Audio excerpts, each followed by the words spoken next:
I've been making rooms in Rec Room for 4 years now, since 2019, and today I'm gonna walk you through all the rooms that I've made in the past year. I already made a video last year wrapping up all the rooms that I made in my first 3 years, so if you're interested, you can check that video out after this one. So, what have I cooked in the past 365 days? The first room that I released since the last video was SnowballEffect last November. I was actually commissioned to work on this room by 2 people who needed circuits done for their contest room. For those of you who don't know, a commission is just where someone will pay someone else to do some work for them, like building or circuits. Now, I had vowed to never participate in a Rec Room build contest again, not after the incident, but the room concept sounded interesting and these people were paying pretty well already, so I figured I'd agree to take the commission and do the circuits for the room. So what's the actual room like? Well, you know Agario, that one browser game that was really popular like 7 years ago? Well, it's basically that, but with a holiday theme, because the contest theme was solstice. You roll around a snowball and you could roll over these snow piles to make it bigger. Once you get big enough, you can start rolling over other players and taking their snow. And the goal is basically to have the biggest snowball in the room for the longest amount of time without anyone passing you. There's also some power-ups and special effects to help people catch up to the leader, but that's the general idea. I'm super proud of the circuits in this room. It wasn't exactly the simplest thing to make, but I think it's pretty impressive, and it's a fun little room to play around in. I know that I said I did my best to treat it like a completely normal commission and forget about the contest part, but the room also did end up getting second place in the game category for the contest, so that was a pretty nice bonus. Definitely check this one out with some friends sometime. I haven't seen anything else like it in Rec Room. The next room I made was released in December, and it was another commission, GetSocial-WinterPark. Most of you probably know that I work on a team called Ink Overflow, and we were commissioned by GetSocial to make a little winter hangout area for them. I did the circuits for this room, including the bow shooting minigame and the little gazebo switching mechanics. Here's my high score for the bow shooting game. I'm pretty sure it's unbeatable, but I would love for someone to prove me wrong. I don't have much else to say about this one. It's just a neat little area good for hosting events and stuff. Next up is a room that I made with my friend AwesomeSauce87, Minecraft PvP biomes. Now, I know that when you hear about a Rec Room Minecraft PvP, your mind probably immediately dismisses it as low-effort, money-grabbing garbage. Which is fair, I do not blame you for that, I would think the same thing. However, Sauce and I decided that if we were gonna make a free-for-all Minecraft PvP game, that it was gonna be the best damn free-for-all PvP in all of Rec Room. So to you, this might look like low-effort garbage, but I promise you that it is genuinely one of the most feature-packed and unique PvPs on the platform. First off, the art. Sauce did an incredible job of making the room look like Minecraft with very limited ink. We were making this before Rec Room Studios, so she had to make everything with maker pen shapes. With that in mind, it is pretty shocking how close many parts of this room actually look to Minecraft. Second is the circuits and mechanics for this room. There's working elytra that you can use to glide around. There's working ender pearls scattered across the room. There's pets like allays and parrots that'll fly around and follow you once you pick them up. There's unique random server events every 15 minutes that give everyone elytra physics or super speed or pogo jumps. And of course, there are 3 mob transformations across the map. One for the warden, one for the ender dragon, and one for a charged creeper. All 3 of these have unique attacks, attributes, and costumes that entirely change how you play the game. So you can think what you want, but we put a ton of effort into making this room the best it could be, and I think it's genuinely a really fun PvP game. Before we get to the next room, I gotta tell you all that this video is sponsored by me, my support code in Rec Room. So make sure to go to my profile and hit that support button, or use code BVRR in the shop if you're buying any tokens or bundles. And also, subscribe or whatever. Completely by coincidence, the next room that I released only a few days later was also a Minecraft room, TTT Minecraft. This is around when I got access to the Rec Room Studio beta, and I wanted to make a small room in about a week just to test some stuff out with it. I promise, we had been working on the Minecraft PvP room for a long time before I made this room, and it was just really bad timing that we happened to finish both around the same time. Anyways, some of you might remember that a while ago I made a room called TTT Shipyard, which adapted the TTT game mode from Pavlov or Gmod into Rec Room. There were always some things that I wanted to change about the Shipyard room though, so for TTT Minecraft, I took the circuits from that room, I made a bunch of upgrades, and I put it into this classic Minecraft map. The traders now have new powers they can use, like teleporting with nether portals and exploding this minecart, and there's just generally more stuff to do around the map, like sacrificing someone here for a power weapon, or using the trader tester to try and find out who the traders are. But wait, there's more. There's also a whole new currency system, leveling system, and battle pass that I made with Rec Room Studio that I'm pretty proud of. Overall, this was just a fun little solo room that accomplished the goal of testing out new Rec Room Studio stuff and upgrading my TTT circuits to be better than the old room in basically every way. I think it's safe to say that I'm probably done making Minecraft rooms for like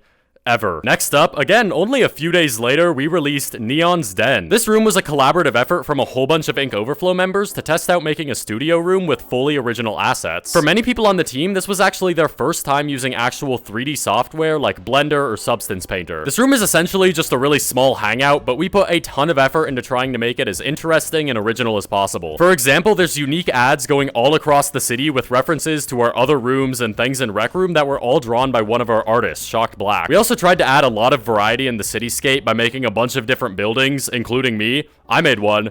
It's not very good. The main thing I did for this room was make a small target shooting minigame out the window where you have to try and hit as many of these regenerating targets as you can in 60 seconds. Shooting these targets and having them just completely shatter is a very satisfying experience in Rec Room, and it works well as a little aim trainer thing. On the Ink Overflow Ko-Fi page, we have a whole long blog post about our creation process for this room that I wrote, so if you're interested in that, I'll leave a link in the description. My next room was released, again, only a few days later. I was really cooking in January, I guess. PolygonDesert is another room made by GetSocial, and I was commissioned by them again to do some circuits in the room. That includes this driving minigame, some controls for this hamster ball, helping out with some event stuff, and more. Again, not much to say about this one. The room is pretty trippy though if you want to come check it out. Next up was RockOceanPvP, which some of you might recognize. This room is a result of my video where I created a Rec Room game in only 1 hour. As a result, this room is very bad, but I do technically have to include it here because it is a thing that I made. And also, some of you actually grinded the leaderboards for some reason, like, guys, come on. But yeah, I'll leave a link to that video in the description if you want to see more about how this room was created in only an hour. Next up is a room that a lot of you might not expect, RecRocks. RecRocks was an official event that Rec Room did in March, and it was basically like a bunch of virtual concerts from artists like Tokyo Machine. Ink Overflow was commissioned by Rec Room to help out with 4 of the 8 concerts: Haven, Clinton Kane, Susie Shin, and the Royal Foundry. My main role on the team was near the end when we needed to time all of the effects up to the songs from the concerts. We call this process sequencing, and sequencing a single song can take a solid few hours. We had like 35 songs to sequence, so I kid you not, we made a whole custom program for the sole purpose of timing effects in Rec Room. Timing these effects wasn't an easy or automatic thing, and a ton of work went into making both this program and sequencing the songs. In the end though, I think that all 4 of the concerts turned out really good. I mean, come on, look at these effects. I can't play the music that goes with it without being copyright claimed, but